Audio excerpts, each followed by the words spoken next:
Hello class, good morning. हमने कल देखा था सिलेबस, जिसमें हमने सबसे पहला जो यूनिट है आपकी उसमें उसको शुरू करते हैं। तो उसको शुरू करने के लिए जो सबसे पहला टॉपिक है नियम संचालन पद्धति। तो उसके लिए हम सबसे पहले पाठ्यक्रम में भाषा, इस जो आपका सब्जेक्ट है इसका नाम है। तो हम सबसे पहले भाषा के बारे में जानेंगे कि भाषा है क्या। तो भाषा का अर्थ यह है कि भाषा वह साधन है जिसके द्वारा मनुष्य बोलकर या सुनकर या लिखकर अपने मन के भावों या विचारों का आदान प्रदान करता है। दूसरे शब्दों में, जिसके द्वारा हम अपने भावों को लिखित अथवा कथित रूप से दूसरों को समझा सकें और दूसरों के भावों को समझ सकें, उसे भाषा कहा जाता है। तो भाषा वही कहलाती है कि जो भी हम अपने भावों, हमारे मन के विचार, अपने भावों को किसी दूसरे के समक्ष प्रस्तुत करते हैं, तो उसका माध्यम भाषा है। और किसी दूसरे के भावों और विचारों को समझने के लिए भी जो माध्यम है वो भाषा है। सरल शब्दों में अगर हम कहें तो सामान्यतः भाषा मनुष्य की सार्थक व्यक्त वाणी को कहते हैं।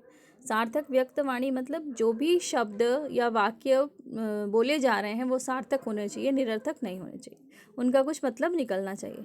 बच्चों आदि मानव अपने मन के भाव एक दूसरे को समझने और समझाने के लिए संकेतों का सहारा लेते थे, परंतु संकेतों में पूरी बात समझना या समझ पाना बहुत कठिन था। अपने अपने मित्रों के साथ संकेतों में बात समझाने के खेल यानी डम्ब शो खेले होंगे। उस समय आपको अपनी बात समझाने में बहुत कठिनाई हुई होगी। ऐसा ही आदि मानव के साथ होता था।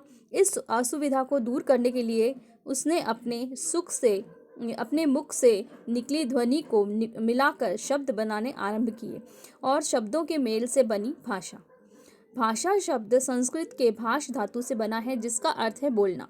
कक्षा में अध्यापक अपनी बात बोलकर समझाते हैं और छात्र सुनकर उसकी बात समझते हैं।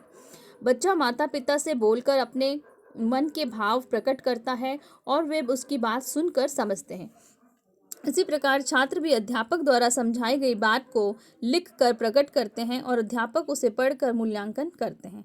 सभी प्राणियों द्वारा मन के भावों का आदान प्रदान करने के लिए भाषा का प्रयोग किया जाता है। पशु पक्षियों की बोलियों को भाषा नहीं कहा जाता। इसके द्वारा मनुष्य के भावों, विचारों, भावनाओं को व्यक्त किया जाता है।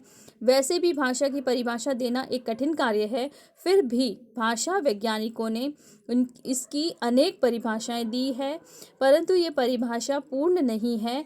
हर एक में कुछ न कुछ त्रुटि पाई जाती है। आचार्य देवनाथ